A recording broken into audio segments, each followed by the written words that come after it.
Mi padre me obligó a cavar un hoyo en el patio de madrugada mientras mi hermana gritaba en el cuarto. Él dijo que ella había perdido al bebé. Fingí creer, pero llamé escondida a la policía. Minutos después, descubrí lo que realmente había pasado. Y eso era peor de lo que yo imaginaba. Hola, mis queridos, ¿cómo están? Pueden entrar, pueden acomodarse ahí, que hoy la abuela tiene una historia muy importante que contar. Mi nombre es Laura Beatriz Iniesta, tengo 71 años de edad y vivo aquí en Aguascalientes, en el centro de México, en una casita sencilla, pero llena de paz. En este exacto momento, mientras hablo con ustedes, estoy aquí en mi cocina preparando pan de elote para vender en el tianguis del barrio mañana tempranito. El olor está invadiendo toda la casa, ¿saben? Ese olorcito de levadura creciendo, de masa caliente saliendo del horno. Es un perfume que me calma el alma. Esta receta de pan de elote la aprendí de una vecina muy querida hace unos 15 años, cuando todavía me estaba levantando de todo lo que pasé. Ella me enseñó a hacerlo, me animó a vender y hoy en día es mi sustento. Todos los jueves y sábados me levanto a las 4 de la madrugada, amaso la masa con estas manos arrugadas pero trabajadoras y llevo mis pancitos calientitos al tianguis. La gente ya me conoce allá, ya tengo mis clientes fieles que no le compran a nadie más. Doña Laura, guárdeme 2. Doña Laura, traje 3 para mi café. Eso me llena el corazón, ¿ven? Me hace sentir útil. Me hace sentir que la vida valió la pena después de tanta lucha. Miren, antes de que yo continúe mi historia, quisiera hacerles un pedido especial a ustedes que me están viendo ahora. Si pueden, denle clic a ese botoncito de like ahí abajo, suscríbanse al canal y activen la campanita, porque las historias de esta abuela aquí son de verdad, son vividas en carne propia, y cada visualización, cada like me ayuda a continuar compartiendo estas experiencias con ustedes. Y cuéntenme aquí en los comentarios de qué ciudadcita me están viendo y a qué hora del día encontraron este video. ¿Tempranito con el café, después de la comida o ya de noche?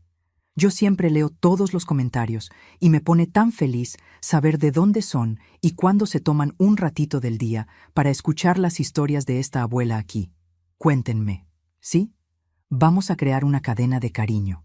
Pero volviendo aquí, yo necesito contarles algo que me marcó para toda la vida. Algo que pasó cuando yo tenía 23 años.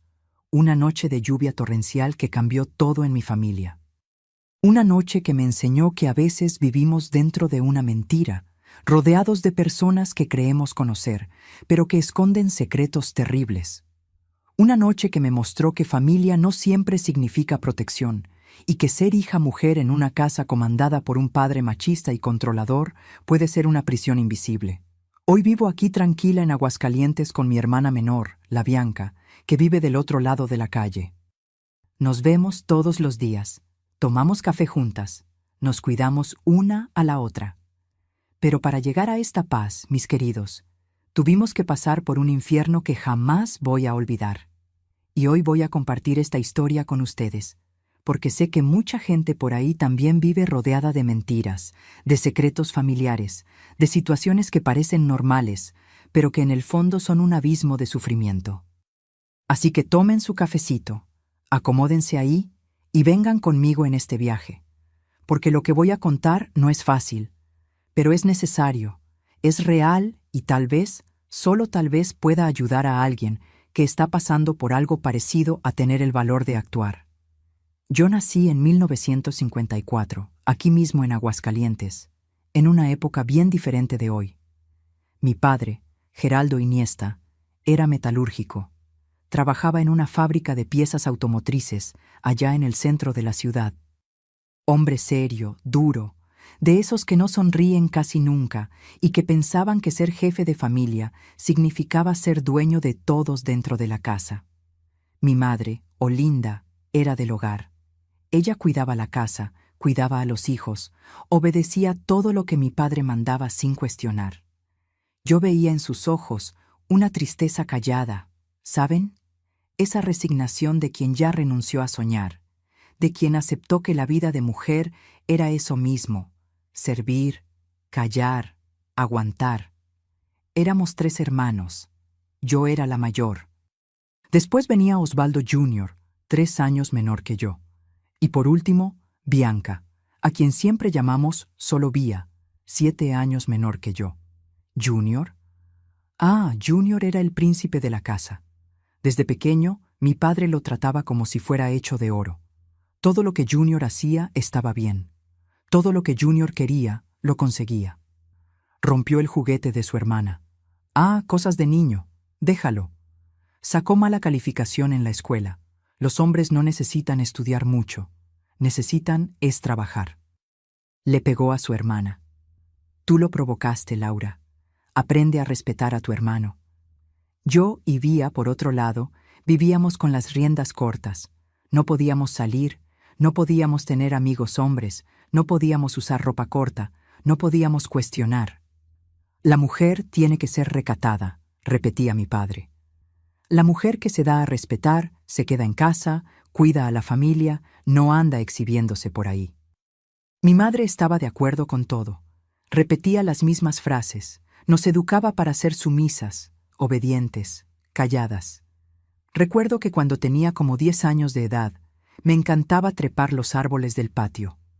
Había un guayabo enorme allá en el fondo, y yo pasaba horas sentada en las ramas, leyendo historietas escondida, soñando con una vida diferente. Un día mi padre me vio allá arriba y casi arranca el árbol del suelo de tanta rabia. ¡Qué vergüenza, niña de 10 años trepada en un árbol como Changó! Bájate ya de ahí, Laura Beatriz, antes de que te enseñe respeto con el cinturón.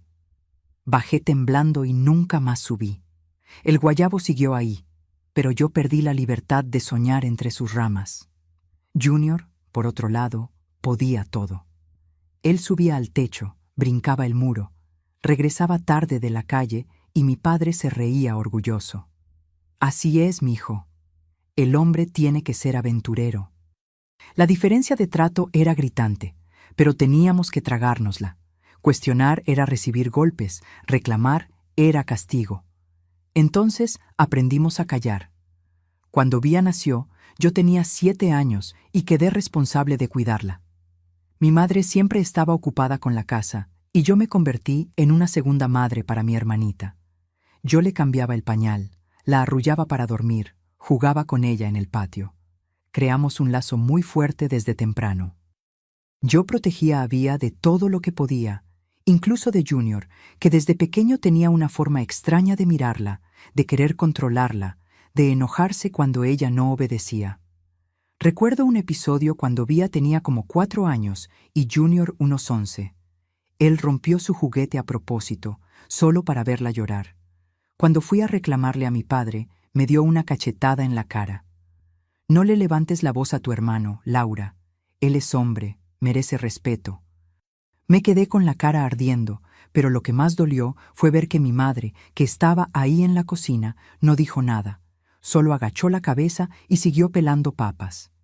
Crecimos así, en una casa donde el hijo hombre era rey y las hijas eran súbditas, donde gritar, golpear, humillar eran formas normales de educar, donde cuestionar la autoridad del padre o del hermano era pecado imperdonable. Y lo peor de todo, mis queridos, es que pensábamos que eso era normal. Pensábamos que toda familia era así, que todo padre trataba a las hijas de esa manera, que todo hermano mayor tenía ese poder sobre las hermanas.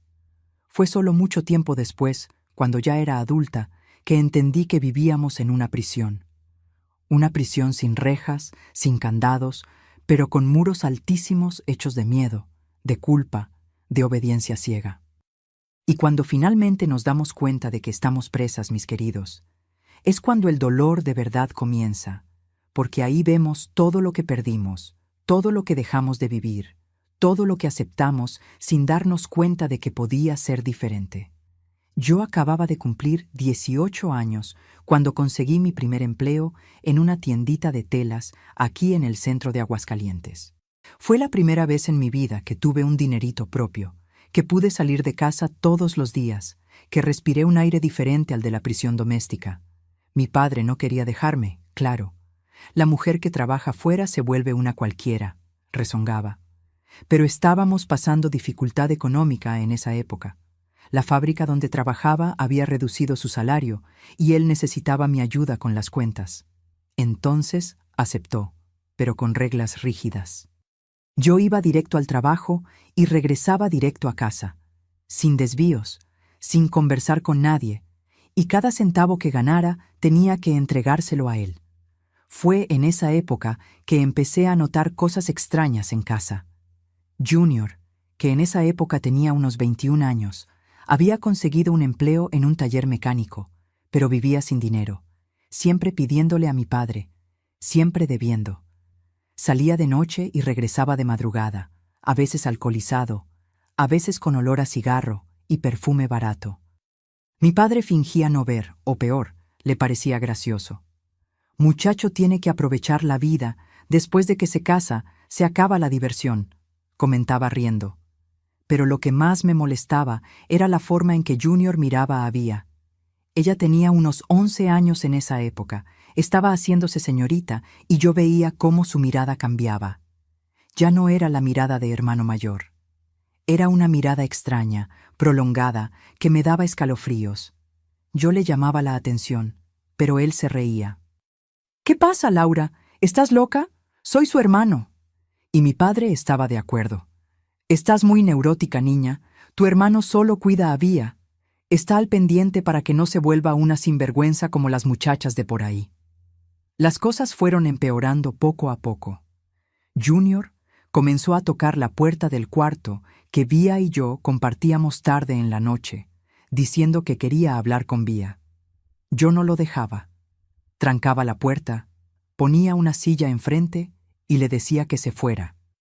Él se enojaba, amenazaba con pegarme, pero yo no cedía. Hasta que un día se quejó con mi padre, diciendo que yo estaba poniendo a Vía en mi contra.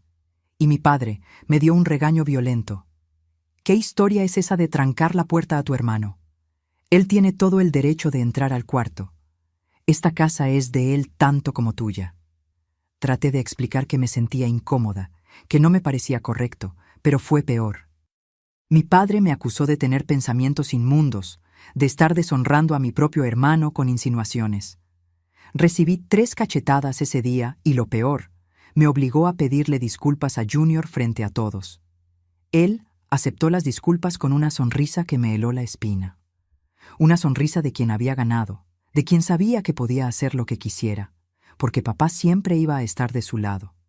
Vía, pobrecita, empezó a cambiar. Ella, que siempre fue alegre, juguetona, se fue poniendo callada, recelosa, asustada. Se pegaba a mí todo el tiempo. No quería quedarse sola en casa, tenía pesadillas. Cuando le preguntaba qué estaba pasando, movía la cabeza y decía que no era nada. Pero yo veía en sus ojos que había algo malo, muy malo. Los meses fueron pasando y la situación se fue agravando de formas que ni siquiera puedo describir bien. Yo tenía 19 años cuando empecé a trabajar en un turno diferente en la tienda de telas, de 2 de la tarde a 8 de la noche. Eso significaba que llegaba a casa cuando ya era de noche, cuando Junior ya estaba ahí, cuando mi padre ya estaba tomando su cerveza en la sala, cuando todo se volvía más peligroso. Recuerdo una noche específica. Vía tenía unos 12 años. Llegué a casa y la encontré sentada en la escalera de la sala, abrazada a sus propias rodillas, mirando a la nada. «Vía, ¿estás bien?» Ella tardó en responder. Cuando finalmente me miró, vi lágrimas corriendo silenciosas por su cara. «Tengo miedo, Laura». «¿Miedo de qué, chiquita?» Ella señaló hacia arriba, donde estaba el cuarto de Junior. «De él». Mi corazón se apretó. Yo sabía. En el fondo, siempre supe que había algo muy malo pasando, pero escuchar eso de la boca de mi hermana, ver el terror en sus ojos, fue como recibir un golpe en el estómago. «¿Qué te hace, Vía? Cuéntame, por favor». Ella sacudió la cabeza desesperada. «No puedo». Si le cuento, él dijo que va a hacer cosas peores y que papá no me va a creer de todas formas. Tenía razón. En esa casa, la palabra de Junior era ley. La palabra de 2 mujeres no valía nada. Pero yo no podía dejar las cosas así. Esa noche, le prometí a Vía que la iba a proteger, que iba a encontrar la forma de acabar con eso. Ella se aferró a mí y lloró hasta quedarse dormida en mi regazo. Cuando cumplí 20 años, las cosas habían empeorado tanto que casi no dormía de noche. Me quedaba en estado de alerta constante, vigilando el pasillo, prestando atención a cualquier sonido extraño. Hubo una madrugada que escuché la puerta de nuestro cuarto rechinar. Abrí los ojos y vi una sombra parada en el umbral. Era Junior. Se quedó ahí parado, mirándome, como probando para ver si estaba despierta. Cuando me moví, retrocedió y desapareció en el pasillo. Al día siguiente, lo confronté. ¿Por qué estabas en la puerta de nuestro cuarto de madrugada? Me miró con ese desprecio frío que tenía y respondió: estaba buscando mi encendedor. Pensé que se había caído ahí. Mentira descarada. Pero cuando le conté a mi padre, me dijo que estaba inventando cosas porque me estaba volviendo una solterona neurótica. Vía se fue apagando poco a poco. Ella, que era una niña alegre, llena de vida, se fue consumiendo. Empezó a comer mal, perdió peso, le salieron ojeras profundas. La maestra de la escuela mandó un recado diciendo que tenía las calificaciones bajas, que parecía distraída, que se dormía durante las clases. Mi padre se puso furioso y le dio un regaño, pero ni siquiera preguntó qué estaba pasando. Para él, mujer que no rendía en los estudios era tonta, floja, inútil. Fue por esa época, cuando yo tenía 21 años y Vía tenía 14, que empecé a planear seriamente una huida. Guardaba el dinero de mi salario escondido. Mi padre tomaba casi todo, pero yo escondía algunas monedas aquí, algunos billetes allá. Pensaba en llevarme a Vía e irnos a la Ciudad de México, conseguir trabajo allá, empezar de nuevo lejos de esa casa maldita. Pero siempre había algo que lo impedía. Faltaba dinero suficiente, faltaba valor, faltaba un lugar donde quedarnos y, principalmente, faltaba certeza de que mi padre no nos iba a encontrar y arrastrar de vuelta. Cuando cumplí 22 años, la situación explotó por primera vez. Llegué del trabajo un viernes en la noche y encontré a Vía encerrada en el baño, negándose a salir. Toqué la puerta por media hora hasta que finalmente abrió. Cuando vi su estado, casi me desmayo. Tenía el labio partido, el ojo morado, rasguños en el brazo. «Dios mío, ¿quién te hizo esto?» Ella no podía hablar, solo lloraba compulsivamente, abrazada a mí. Salí del baño como una fiera. Junior estaba en la sala viendo televisión como si nada hubiera pasado. «¿Fuiste tú quien le hizo esto?» Ni siquiera me miró, siguió con los ojos en la tele. Se cayó de la escalera. Debería prestar más atención por donde anda. Mentira. Yo sabía que era mentira. Vía no se cayó de ninguna escalera. Tú le pegaste. Finalmente me miró, y lo que vi en esos ojos me aterrorizó.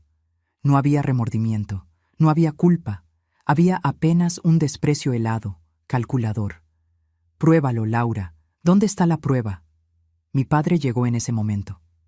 En vez de preguntar qué le había pasado a Vía, me dio un regaño por estar gritando en la sala y perturbando la paz de la casa. Cuando traté de mostrarle el estado de Vía, dijo que ella debió haberse tropezado, que yo estaba queriendo armar problemas y que si no paraba, me iba a echar de la casa. Y ahí vas a ver lo que es bueno, andando en la calle sola, sin padre, sin familia. ¿Es eso lo que quieres? No, yo no quería, pero tampoco quería seguir viviendo en ese infierno.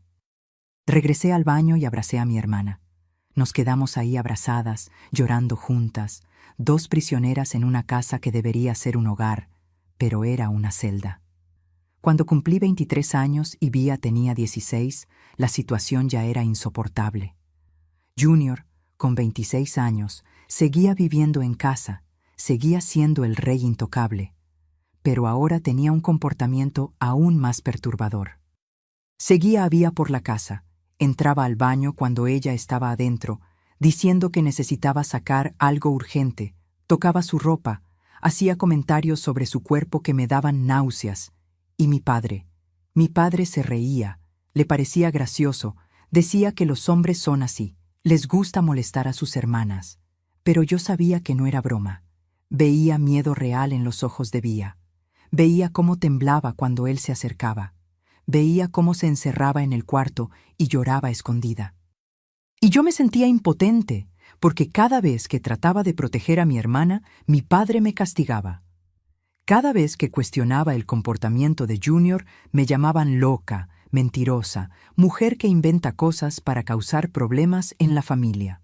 Hubo una noche, como 2 meses antes de esa madrugada de lluvia que les voy a contar, que escuché a Vía llorando bajito en el cuarto. Era casi medianoche. Me levanté, fui hasta su cama y ella estaba enroscada, temblando. «Vía, ¿qué pasó? Cuéntame, por el amor de Dios». Ella me abrazó desesperada y susurró en mi oído. «Junior, entra aquí de noche cuando tú estás dormida, Laura. Él hace cosas». No pudo terminar la frase. Se deshizo en sollozos. Mi sangre se heló. Quise gritar, quise despertar a toda la casa, pero Vía me imploró que no dijera nada. Si le cuentas a papá, va a decir que estoy mintiendo. Me va a pegar y Junior va a empeorar todo. Tenía razón. Yo sabía que la tenía, porque en esa casa la palabra de Junior valía más que el dolor de 2 mujeres. Pero no me iba a quedar de brazos cruzados. Empecé a vigilar. Pasé a dormir tarde a propósito. Fingía que estaba dormida, pero me quedaba al pendiente. Y en una de esas noches lo vi. Vi a Junior abriendo la puerta del cuarto despacio, entrando como un ladrón, acercándose a la cama de Vía. Me levanté como una fiera, prendí la luz y grité: «¡Sal de aquí ahora!». Se puso pálido, pero rápidamente cambió la expresión a una de rabia. «Estás loca, Laura. Solo vine a buscar mi cargador que estaba aquí». «¡Mentira!». No había ningún cargador. Al día siguiente le conté a mi padre. Le mostré que Junior estaba entrando al cuarto de madrugada. ¿Y saben qué hizo mi padre? Me mandó callar. Me dijo que tenía la mente contaminada, que necesitaba conseguir un marido para dejar de inventar esas cosas del demonio. Y peor, nos prohibió a Vía y a mí trancar la puerta del cuarto. En esta casa no hay secretos, nadie tranca nada. Fue en ese momento, mis queridos, que me di cuenta de que mi hermana y yo estábamos solas, completamente solas. Las semanas que siguieron fueron de un terror silencioso que no puedo describir bien. Vivíamos en una tensión constante, siempre alertas, siempre con miedo. Yo casi no dormía de noche, me quedaba de centinela, vigilando la puerta, vigilando a Vía. Mi hermana, pobrecita, estaba cada día más delgada, más pálida, más apagada. Dejó de comer bien, empezó a tener crisis de llanto de la nada, se aislaba en el patio por horas, mirando al vacío. Mi madre notaba que había algo mal, pero cuando traté de hablar con ella, me cortó. «Laura, por el amor de Dios, para con esas invenciones. Tu hermano es un hombre de bien, él jamás le haría mal a su hermana. Ya sé que tienes la cabeza llena de porquerías, debe ser cosa de esos programas de televisión que ves escondida». No servía de nada. Ella se había vendado los propios ojos porque era más fácil que enfrentar la verdad. Junior, por su parte, empezó a ponerse más osado. Sabía que tenía el apoyo total de mi padre. Sabía que nadie nos iba a creer. Entonces fue perdiendo el miedo. Pasó a hacer comentarios asquerosos sobre Vía delante de todos. A la hora de la comida, a la hora de la cena. «Vía, te estás poniendo bonita, ¿eh? Cualquier día de estos consigues novio y te vas». Pero el tono en que lo decía, la mirada, no había nada inocente ahí. Era posesivo, era amenazador. Recuerdo un domingo específico. Estaba toda la familia reunida en la sala, viendo televisión después de la comida. Vía estaba sentada en el piso, recargada en el sillón, y Junior se sentó detrás de ella en el sillón y empezó a tocarle el cabello. «Tu pelo está bonito, Vía. Déjame hacerte una trenza». Ella se quedó paralizada. No pudo ni decir que no. Vi la desesperación en sus ojos. Me levanté y dije: «Junior, déjala en paz». Me miró con un desprecio frío y respondió: «¿Qué pasa, Laura? ¿Celos de tu hermanita? ¿Envidia porque nadie quiere tocar tu pelo feo?». Mi padre se rió. Mi madre agachó la cabeza y yo tuve ganas de agarrar un cuchillo de la cocina y acabar con todo ahí mismo. Pero no lo hice, porque todavía tenía esperanza de que las cosas iban a mejorar, de que eso iba a pasar, de que alguien iba a darse cuenta y hacer algo. ¡Qué ilusión, qué ingenuidad la mía! Hubo un episodio como 3 semanas antes de esa madrugada de lluvia que me marcó profundamente. Era un martes por la tarde. Había llegado más temprano del trabajo porque la tienda había cerrado para inventario. Cuando entré a la casa, escuché ruido viniendo del cuarto de Junior. Ruido de algo golpeando, de alguien llorando ahogadamente. Subí corriendo las escaleras, abrí la puerta sin tocar y lo que vi me destruyó. Vía estaba acorralada en la esquina del cuarto, con la ropa rasgada, la cara roja de tanto llorar. Junior estaba parado frente a ella, sujetándola del brazo con fuerza, con una expresión de rabia en la cara. Cuando me vio, la soltó de un empujón. «Tu hermana estaba metiendo mano en mis cosas», dijo, arreglándose la camisa. Solo le estaba dando una lección. Jalé a Vía fuera del cuarto, bajé las escaleras con ella, la llevé al patio. «Vía, cuéntame la verdad, ¿qué te estaba haciendo?» Ella temblaba tanto que casi no podía hablar. Entre sollozos, me contó que Junior la había llamado al cuarto, diciendo que necesitaba ayuda para acomodar unas cajas. Cuando ella entró, él trancó la puerta. Trató de forzarla. Ella se resistió, gritó, se debatió. Fue cuando yo llegué e interrumpí. Sentí una furia que nunca había sentido antes en mi vida. Volví adentro de la casa, subí las escaleras de nuevo y confronté a Junior. Estaba acostado en la cama, tranquilo, leyendo una revista. «Sé lo que trataste de hacerle», dije temblando de rabia. Ni siquiera levantó los ojos de la revista. «No sabes nada, Laura. Tu hermana es una mentirosa. Está queriendo llamar la atención». «¿Mentirosa? Tiene la ropa rasgada, está lastimada». «¿Y qué?» Ella se debatió como una loca cuando traté de quitarla de encima de mis cosas. Es su problema. Quería matarlo, juro que quería. Pero en vez de eso, salí de ese cuarto, bajé las escaleras y esperé a que mi padre llegara del trabajo.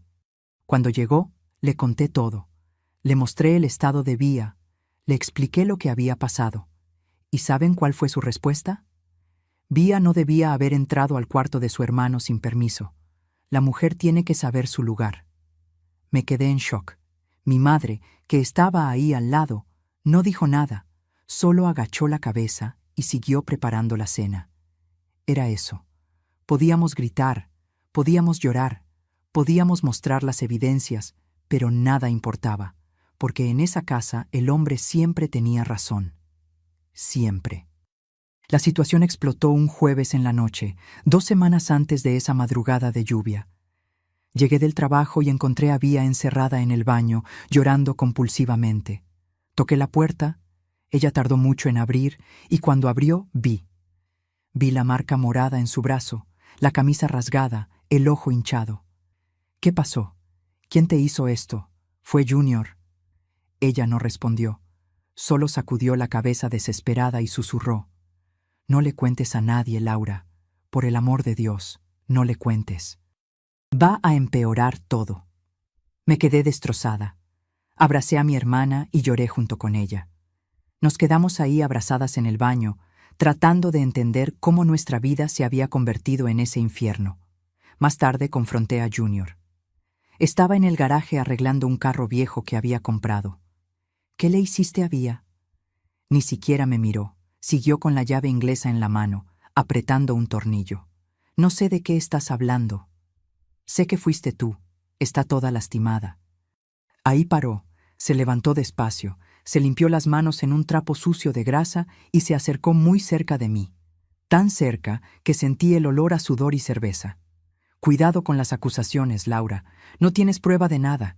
Y si sigues inventando mentiras, la que va a salir mal parada eres tú». Era una amenaza clara, directa, y yo sabía que él era capaz de cumplirla. Entonces retrocedí. Volví adentro de la casa, con el corazón despedazado, con una sensación de impotencia que me sofocaba. Empecé a planear una huida. Pensé en llevarme a Vía e irnos, desaparecer, comenzar una vida nueva lejos de ahí. Pero no teníamos dinero, no teníamos a dónde ir. No teníamos a nadie que pudiera ayudarnos. Toda la familia de mi padre vivía lejos en Zacatecas y era toda gente con la misma mentalidad machista que él. Los parientes de mi madre se habían alejado después de que se casó, porque mi padre no la dejaba tener contacto con nadie. Estábamos solas y Junior lo sabía. Fue cuando empezaron los rumores. Junior le contó a mi padre que Vía estaba saliendo con un muchacho a escondidas, que él la había visto conversando con un hombre en la calle. Mentira. Claro. Vía casi no salía de casa, trabajaba en una costurera aquí cerca solo 3 veces por semana, e iba directo y regresaba directo. Pero mi padre le creyó, porque para él la mujer siempre era culpable, siempre estaba haciendo algo malo, siempre necesitaba ser vigilada, controlada, castigada. Empezó a encerrar a Vía en casa. Literalmente puso candado al portón, trancaba la puerta por fuera cuando salía a trabajar, la dejaba ahí como prisionera. Es para tu propia protección, Vía, decía, para que no te vuelvas una perdida. Yo trataba de quedarme en casa lo más que podía, fingiendo que estaba enferma, pidiendo permiso en el trabajo, cualquier cosa para no dejar a mi hermana sola con Junior, pero no siempre funcionaba. Había días que estaba obligada a ir a trabajar y yo regresaba a casa con el estómago revuelto de miedo de lo que podía haber pasado. Hubo un jueves que regresé del trabajo y encontré a Vía sentada en la escalera, mirando a la nada con una expresión vacía en la cara. Cuando me acerqué, ni siquiera me miró, apenas dijo con una voz sin vida: «Ya no aguanto más, Laura, preferiría morirme». Esas palabras me destrozaron. Me senté a su lado y le agarré la mano. «No hables así, Vía. Vamos a encontrar la forma, te lo prometo. Vamos a salir de aquí». Pero eran promesas vacías, porque yo no sabía cómo, no sabía cuándo, no sabía si algún día íbamos a poder liberarnos de ese infierno. Y fue exactamente en uno de esos días que todo se desmoronó definitivamente. Era un jueves, 14 de marzo de 1978. Recuerdo la fecha porque fue el día en que mi vida se partió a la mitad. Había trabajado todo el día en la tienda, estaba exhausta. Regresé a casa cerca de las 7 de la noche. Cuando llegué, la casa estaba extrañamente silenciosa. Mi padre estaba sentado en la mesa de la cocina, tomando tequila con una cara que nunca le había visto antes.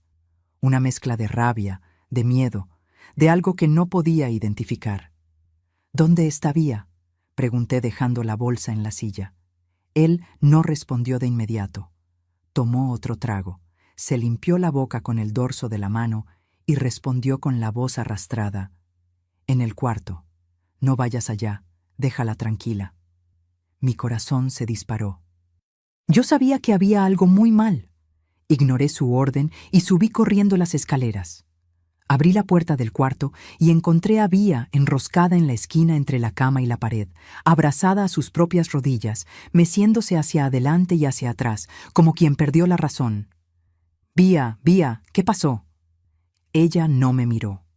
Siguió meciéndose, murmurando algo que no entendía.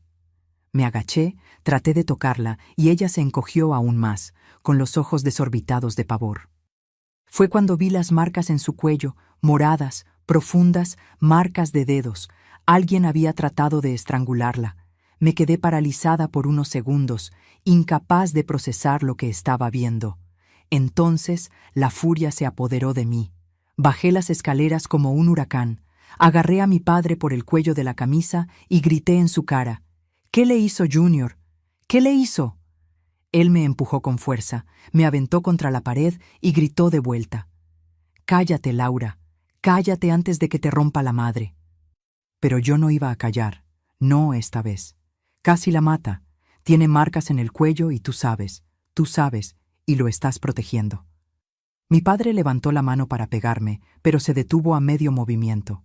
No por bondad, sino porque en ese momento se dio cuenta de que si me pegaba, yo iba a gritar, iba a hacer escándalo y los vecinos iban a escuchar. Bajó la mano, respiró hondo y habló con una voz helada que nunca voy a olvidar. «Tu hermana inventó una historia. Dijo que estaba embarazada. Estaba queriendo chantajearme para conseguir no sé qué.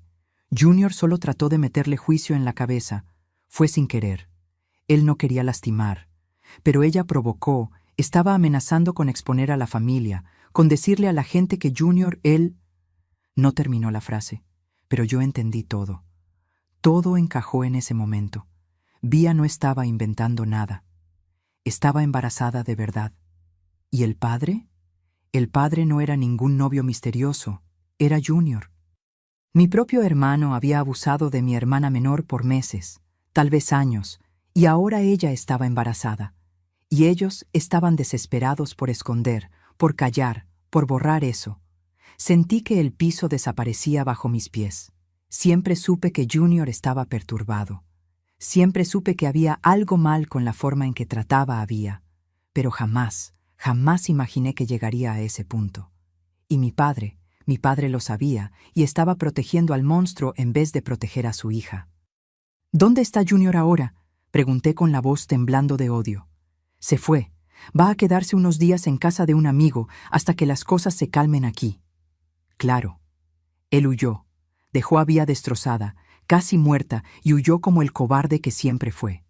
Regresé al cuarto. Vía seguía en esa posición, meciéndose, murmurando. Me senté a su lado, le tomé la mano con cuidado y dije bajito: Vía, mírame. ¿Estás embarazada? ¿De cuántos meses? Ella dejó de mecerse, me miró con esos ojos hundidos, sin vida, y susurró: 3 meses, pero ya no está. Ya no está. Y empezó a llorar convulsivamente. ¿Ya no estaba? ¿Qué quería decir? Miré mejor y vi sangre. Sangre seca en la parte interna de su muslo, sangre en su ropa interior. Dios mío, había perdido al bebé. O peor, alguien le había hecho perderlo. ¿Qué pasó, Vía? Cuéntame, por favor. Entre sollozos entrecortados, logró hablar. Junior había descubierto que estaba embarazada. Ella se lo había contado, pensando que tal vez él asumiría, que tal vez las cosas cambiarían, pero él se puso furioso. Dijo que ella iba a arruinar su vida, que iba a destruir a la familia. Y entonces trató de resolver el problema, la obligó a tomar medicamentos, le pegó, la pateó, trató de forzar su cuerpo a expulsar eso. Y cuando ella amenazó con contarle a papá, él le puso las manos en el cuello y apretó. Apretó hasta que ella casi se desmayó. Solo paró porque escuchó a papá llegando. Si no, me hubiera matado, Laura, me iba a matar, susurró. Abracé a mi hermana y lloré con ella. Lloré de rabia, de impotencia, de dolor. Lloré porque había fallado en protegerla. Lloré porque estábamos viviendo en un infierno y no sabía cómo salir de ahí. Me quedé con ella toda la noche. La limpié, le cambié la ropa, me acosté a su lado en la cama y le sostuve la mano hasta que finalmente se durmió, exhausta de tanto llorar. Y mientras me quedaba ahí mirando al techo oscuro del cuarto, me juré a mí misma que eso no se iba a quedar así. Iba a encontrar la forma de hacer justicia. Iba a encontrar la forma de sacarnos de esa casa. Costara lo que costara. En los días siguientes, la tensión en la casa era insoportable. Mi padre casi no me hablaba. Mi madre fingía que nada había pasado. Seguía con su rutina de siempre, cocinando, limpiando, sirviendo. Vía se quedaba encerrada en el cuarto la mayor parte del tiempo, saliendo apenas para ir al baño o comer algo cuando la obligaban. Junior no regresó a casa. Mi padre dijo que estaba dándose un tiempo para dejar que las cosas se enfriaran, pero yo sabía que era porque tenía miedo. Miedo de que alguien descubriera. Miedo de que la verdad saliera a la luz. Fue en ese periodo que empecé a buscar ayuda. Traté de llamar al servicio de asistencia social de la ciudad, pero cuando la mujer del otro lado de la línea me preguntó si tenía pruebas, si tenía denuncia formal, si tenía testigos, me desanimé. No tenía nada de eso. Y Vía se negaba terminantemente a hablar con extraños, aterrorizada con la posibilidad de que nadie le creyera y que la situación empeorara aún más. Traté de conversar con una vecina de confianza, doña Teresa, una señora de edad que vivía 3 casas abajo. Pero cuando empecé a contar, me interrumpió. Laura, chiquita, entiendo tu preocupación, pero esas son cosas de familia. Ya sabes cómo es.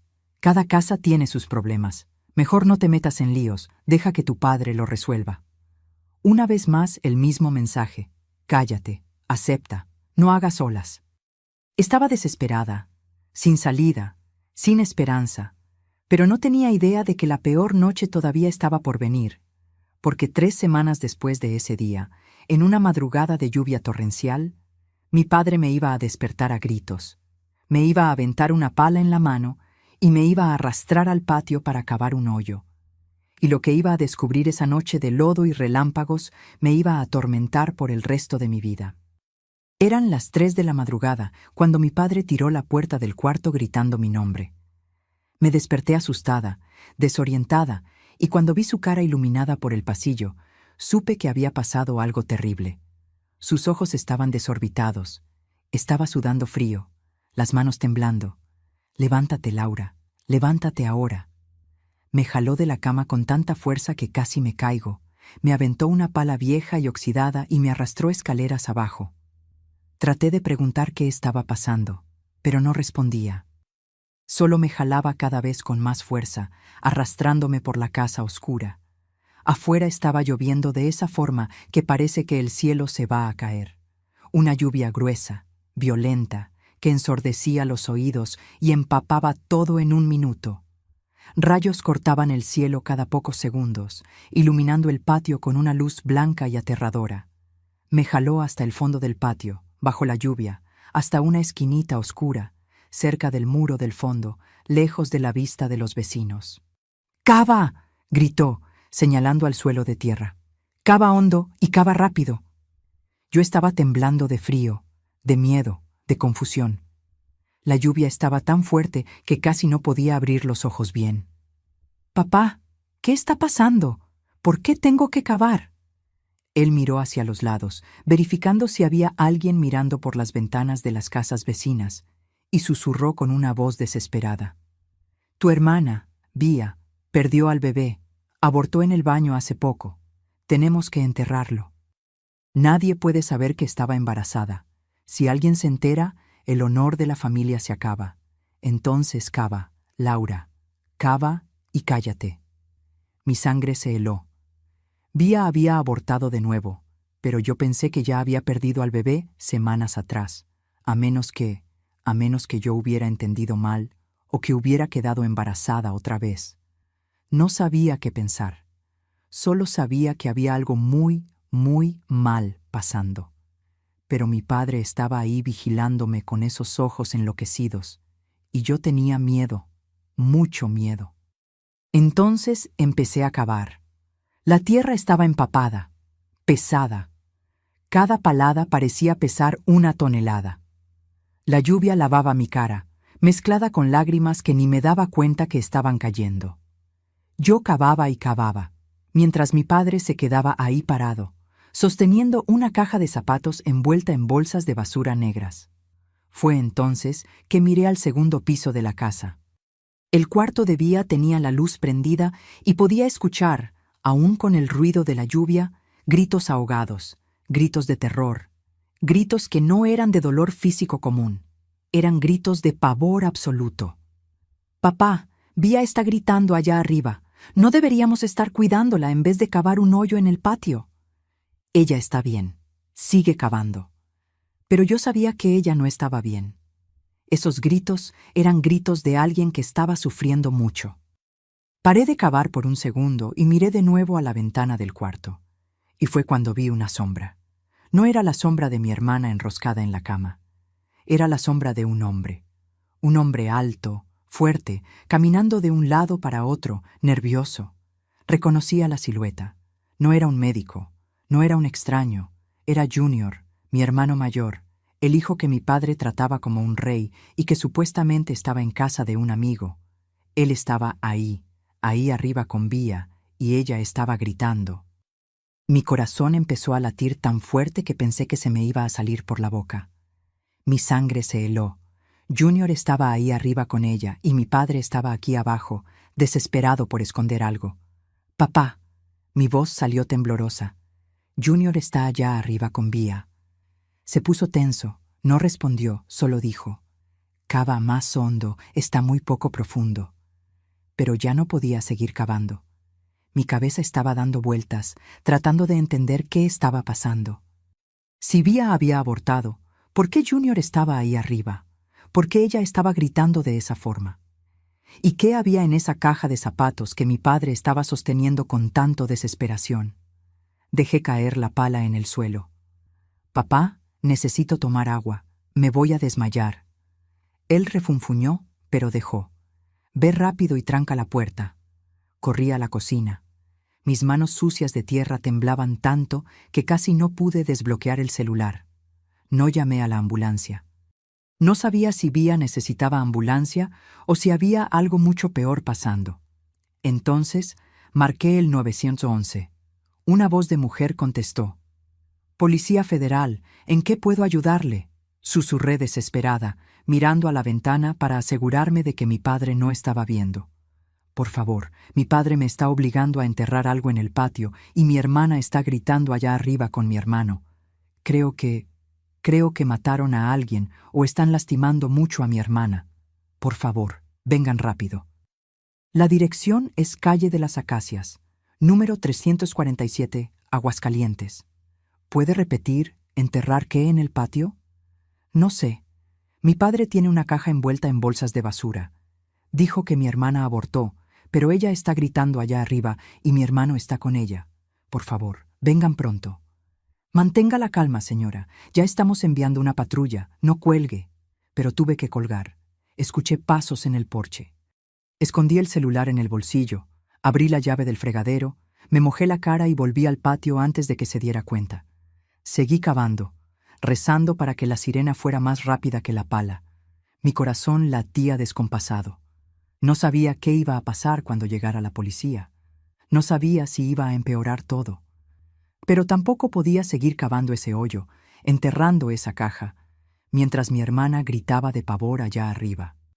La lluvia seguía cayendo, yo seguía cavando, y mi padre seguía ahí nervioso, mirando al muro de los vecinos a cada ruido, hasta que de repente escuché sirenas a lo lejos, pero acercándose. Mi padre las escuchó también. Se puso pálido. ¿Qué sirena es esa? ¿Alguien llamó a la policía? Fingí sorpresa. No sé, papá, debe ser para los vecinos. Pero la sirena se fue poniendo más alta, más cerca, y entonces luces rojas y azules empezaron a reflejarse en el muro del patio. La patrulla se había parado frente a nuestra casa. Mi padre entró en pánico total. Soltó la caja en el suelo. Trató de arrancarme la pala de la mano. «Esconde esto, esconde todo. Si te preguntan algo, no sabes nada». Pero ya era tarde. Los policías empezaron a tocar el portón. «Policía, abran el portón. Recibimos una denuncia». Mi padre se quedó paralizado. Me miró, después miró la caja en el suelo, después el hoyo que yo había cavado, y entonces trató de correr. Agarró la caja y trató de correr al fondo del patio. Tal vez brincar el muro, huir. Pero la tierra estaba tan mojada, tan resbalosa, que se resbaló, cayó de cara en el lodo. La caja se le escapó de las manos y cayó al suelo, abriéndose. Y fue cuando vi lo que había adentro. No era un bebé, no había ningún cuerpo, había ropa de cama manchada de sangre. Mucha ropa, sábanas, toallas, ropa interior de Vía, todo ensangrentado. Pruebas. Estaba tratando de esconder pruebas. Los policías tiraron el portón, entraron corriendo al patio. Vieron a mi padre caído en el lodo, la caja abierta con la ropa ensangrentada esparcida, y yo ahí parada, sosteniendo la pala, empapada de lluvia y lágrimas. «¿Qué está pasando aquí?». Antes de que mi padre pudiera hablar, grité. «Mi hermana está allá arriba, está gritando, mi hermano está con ella. Por favor, ayúdenla». 2 policías subieron corriendo al segundo piso. Los escuché tirar la puerta del cuarto. Escuché gritos de Junior, sonido de pelea, y entonces silencio. Uno de los policías bajó cargando a Vía en brazos. Estaba inconsciente, pálida, sangrando. «Llamen a la ambulancia ahora». El otro policía bajó, arrastrando a Junior esposado. Tenía la cara arañada, la camisa rasgada y una expresión de odio puro. Cuando pasó junto a mí, escupió en el suelo. «Traidora, acabaste con la familia». No, yo no acabé con la familia. Salvé a mi hermana. Mi padre fue arrestado ahí mismo, todavía sucio de lodo, tratando de explicarles a los policías que todo estaba bajo control, que era asunto de familia, que no necesitaban policía. Pero los policías no estaban escuchando. Habían visto la ropa ensangrentada, habían visto el hoyo cavado en el patio, habían visto a Vía inconsciente. Sabían que ahí había pasado algo muy grave. La ambulancia llegó minutos después. Fui junto con Vía al hospital. Ella estuvo internada por 5 días. Había perdido mucha sangre, tenía marcas de agresión física reciente por todo el cuerpo, y sí, había abortado, pero no había sido natural. Había sido forzado, con medicamentos, con violencia física, con trauma. Durante el interrogatorio en la delegación, toda la verdad salió a la luz. Junior había abusado de Vía por años. Ella quedó embarazada 2 veces. La primera vez, él la obligó a abortar con medicamentos y agresiones, y fue eso lo que había pasado semanas antes. Pero quedó embarazada de nuevo, casi inmediatamente, y cuando él se enteró, entró en desesperación. Esa noche había regresado a casa escondido, había subido a su cuarto y había tratado de forzar otro aborto.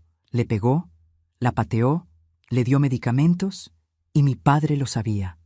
Sabía todo. Y en vez de proteger a su hija, ayudó al hijo a esconder las pruebas. La caja para la que yo estaba cavando el hoyo no tenía bebé. Tenía la ropa sucia de sangre de mi hermana y la sábana de la cama, donde había ocurrido el abuso. Pruebas. Estaban destruyendo pruebas. Mi padre me dijo en la delegación sin ningún remordimiento: «El hombre tiene futuro, Laura. Junior no podía ir a la cárcel por culpa de un berrinche de mujer. Iba a perder el empleo, iba a quedar marcado por el resto de su vida. ¿Y para qué? ¿Por un error? La mujer aguanta, se las arregla, el hombre no». En ese momento entendí que nunca había tenido un padre de verdad. Había tenido un carcelero, un hombre que pensaba que la mujer era propiedad, que el abuso era un error, que proteger a un violador era más importante que salvar a una hija. Junior y mi padre fueron arrestados. Junior fue condenado a 15 años de prisión por abuso sexual, privación ilegal de la libertad e intento de homicidio. Mi padre recibió 5 años por complicidad y obstrucción de la justicia. Mi madre nunca me perdonó por haber llamado a la policía. Dijo que yo había destruido a la familia, que había deshonrado el nombre de los Iniesta, que me iba a ir al infierno por haber traicionado a mi propio padre y hermano. Ella eligió quedarse de su lado, aún sabiendo todo. Hasta hoy, casi 50 años después, no me habla. Pero está bien, porque esa noche no cavé una tumba para el bebé que nunca existió en esa caja. Cavé la tumba de la impunidad. Cavé la tumba del silencio. Cavé la tumba de una familia que protegía monstruos y sacrificaba víctimas. Y más importante, esa noche salvé a mi hermana. Salvé a Vía. Hoy Vía y yo vivimos aquí en Aguascalientes en paz.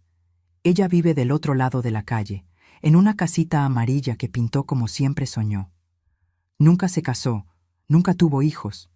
Las cicatrices de lo que pasó fueron demasiado profundas, pero es feliz a su manera.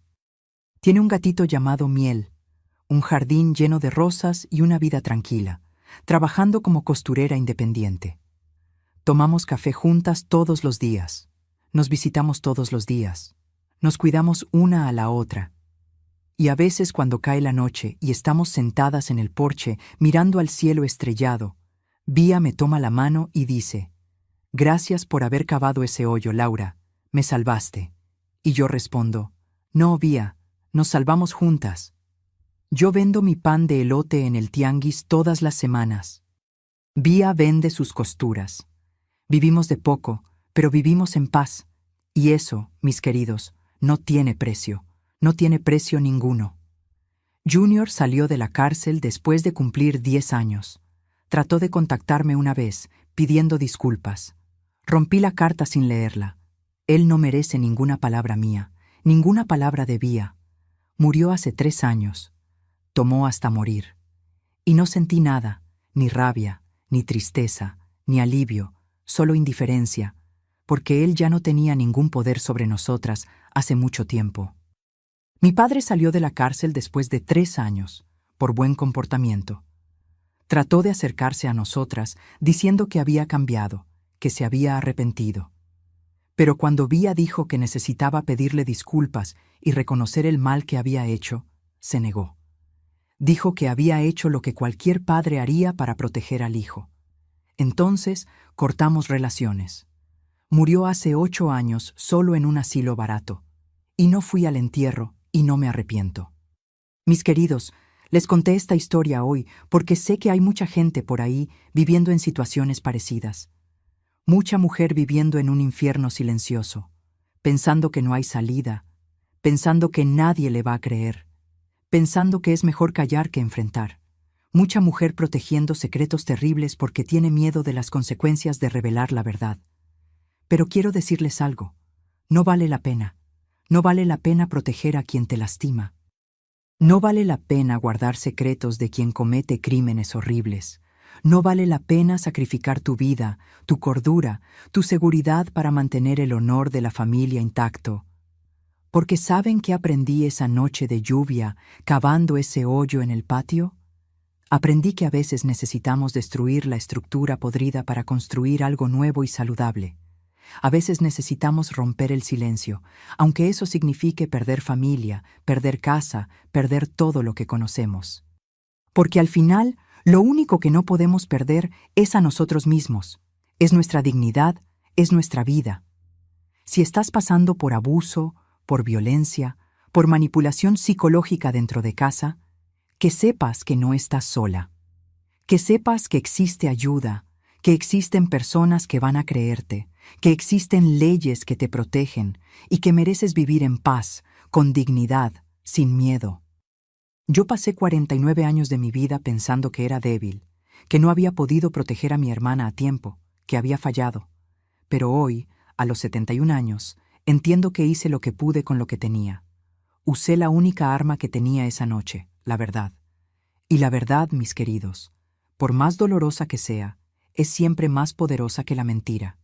No tengas miedo de pedir ayuda. No tengas miedo de denunciar. No tengas miedo de romper el silencio. Porque el silencio es lo que permite que los monstruos sigan haciendo lo que hacen. El silencio es lo que permite que familias enteras sean destruidas por dentro. El silencio es el enemigo. Y si conoces a alguien que está pasando por esto, extiende la mano. Créele. Ofrece ayuda, porque a veces una sola llamada, un solo telefonazo, un solo acto de valor puede salvar una vida.